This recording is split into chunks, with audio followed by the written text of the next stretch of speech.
Good afternoon, ladies and gentlemen. My name is Chris, and I'm co-founder of BVNK. And today I'm going to be speaking to you about crypto-powered payments. But first, a little bit about who we are as BVNK. We're a payments company at heart, and we're building crypto-powered payments products. We have a cross-border payment solution. We also have a crypto payment gateway that allows traditional merchants to accept crypto payments. And then we bring the whole platform together with our BVNK business account. So it's always been our core thesis at BVNK that traditional financial services and crypto financial services are converging. The fintechs of the last 10 years have done a wonderful job upgrading or adding a new UI layer on old legacy infrastructure, particularly in the payment space. But we really feel that blockchain technology provides an actual core infrastructure upgrade to the old legacy infrastructure.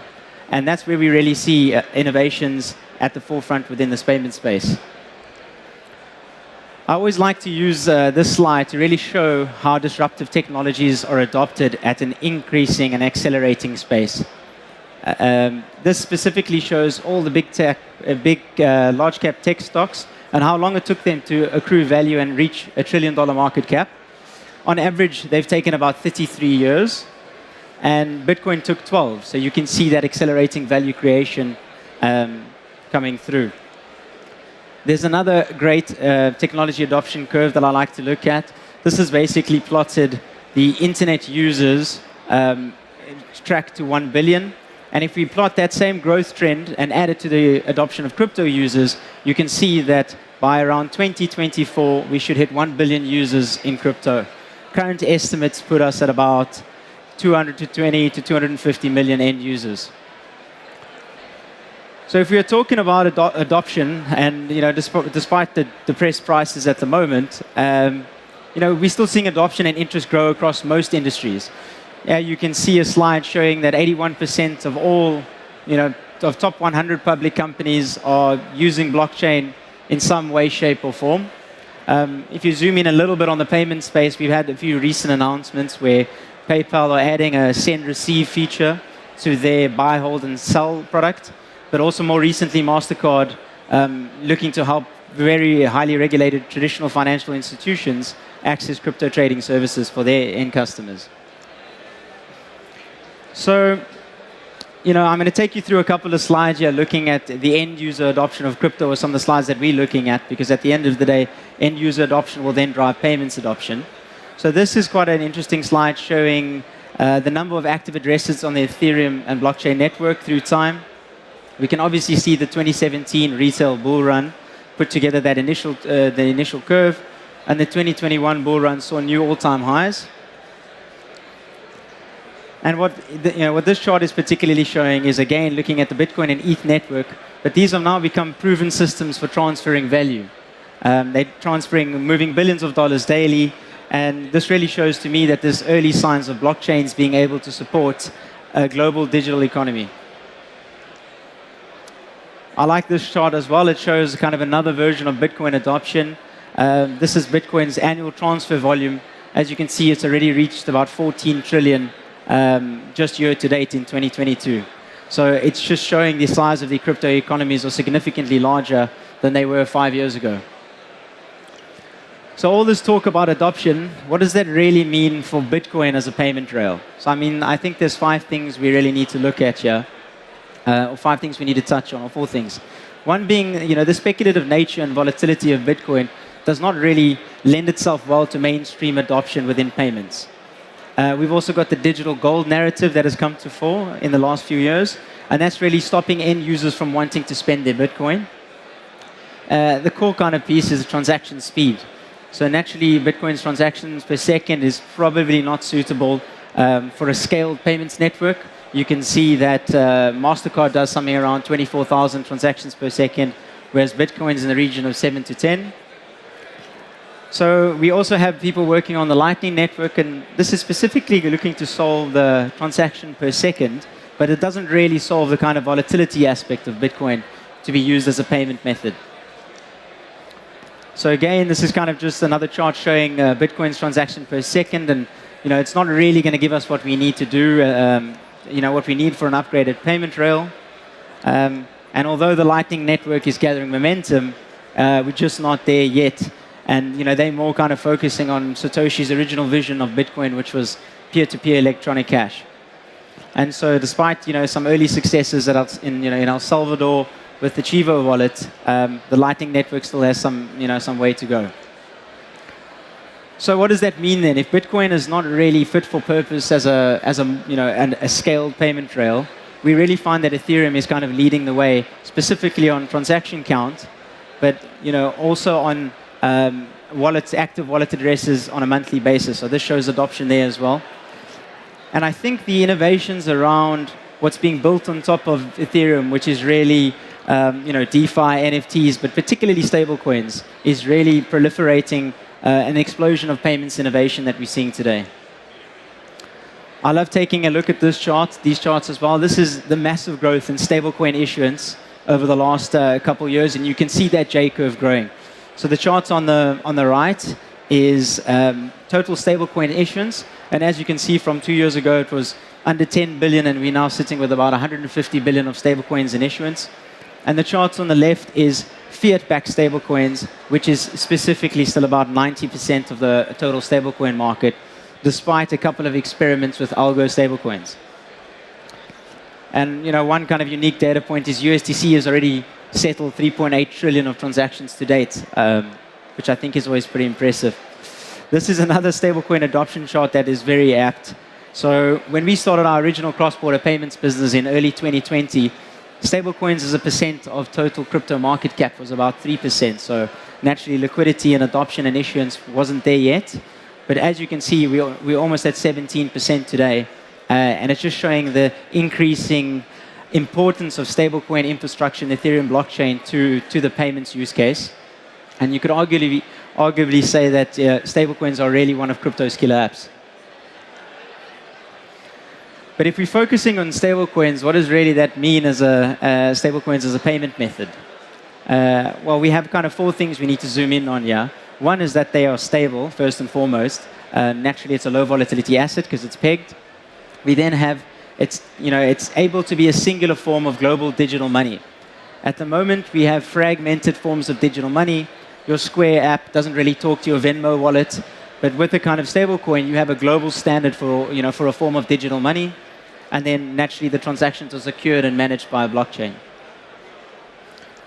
So double-clicking a little bit deeper into the kind of the payment space. So if we take a quick look at what the existing cross-border payments landscape looks like today, these legacy payment systems will struggle, and the core 3 things are cost, time, and accessibility. So from a cost perspective, it's still pretty expensive to move money around the world.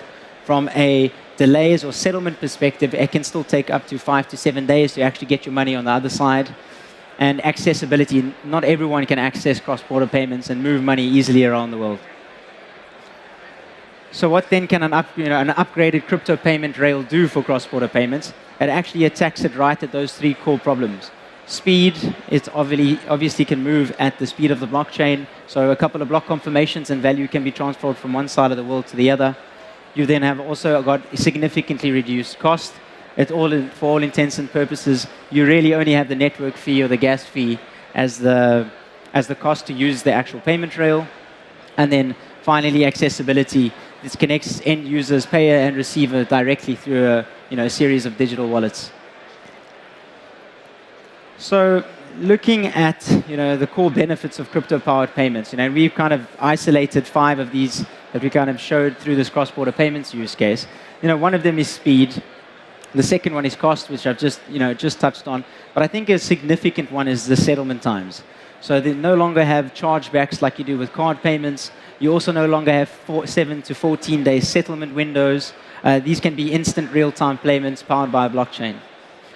Also access, most financial market participants can't access quick and easy, and cheap cross-border payments. Crypto-powered payments allows you to do this. And then I think a really interesting one for me is the advent of micropayments. So with blockchain-powered payments, you effectively increase the ability to do micropayments, which really unlocks a lot of untapped economic activity. So we've spoken a lot about kind of adoption of crypto payments, where we stand, how they work and what the benefits are.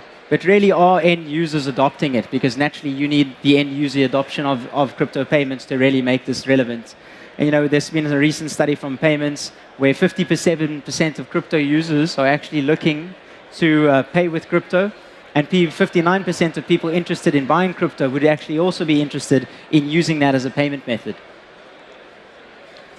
So what does that mean? It means merchants are taking note. If end users are adopting crypto payments, merchants are starting to adopt crypto payments themselves and looking for crypto-powered payment solutions.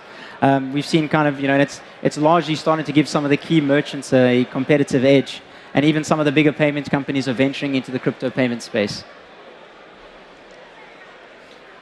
So effectively, what will it take for crypto-powered payments to go mainstream? And I think there's two core things that we've drilled in on. One being the increased stability and consumer trust. We're going to specifically around stablecoins and regulated stablecoins. And then the second piece of that is a unified global regulatory framework. Regulation at the moment is still fairly fragmented around the world.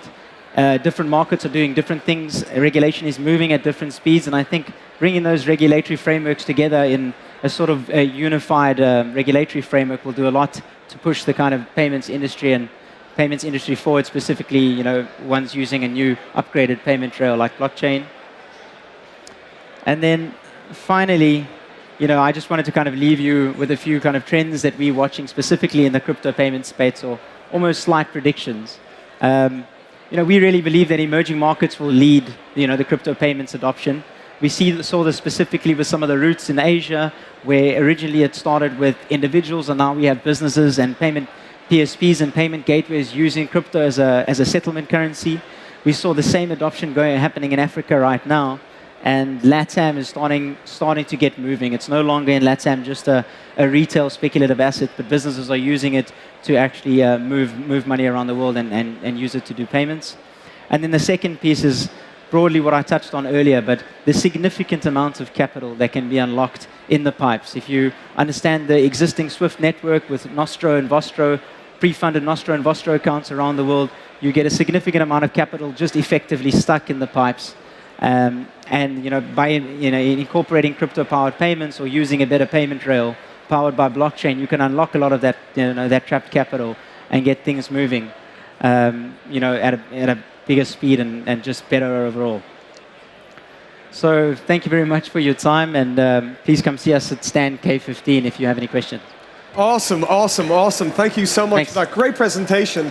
Just before you go, I'm interested to know, what is it like to operate within London? How have you found London City to be a place where you can build a business, since we're at London 2049? Look, I think we originally, there was one or two of us in an office in London, about a year ago. Now we're out to about 45 at an office in Farringdon. So it's been a crazy ride. And I think the density of talent in London is unmatched, specifically in the fintech space. So it's a deep, talent pool that we can kind of pull from. And we do have that framework of already, and I think you've just pointed it out. Having that framework of fintech innovation, which you've seen for the last 10 years, is helpful. I'm not too sure if it's applicable from a regulatory standpoint, but at least it's helpful to see where we grow from. 100%. I think it gives us a playbook that we can kind of model the existing kind of fintech regulatory landscape, take some of those and apply them to crypto, whether it's transaction monitoring, KYB, due diligence, and that sort of thing. At least there is a framework and we're not operating completely blind. Well, that's brilliant. A big round of applause for Chris. Thank you so much for your time today. Thank you. Thank you.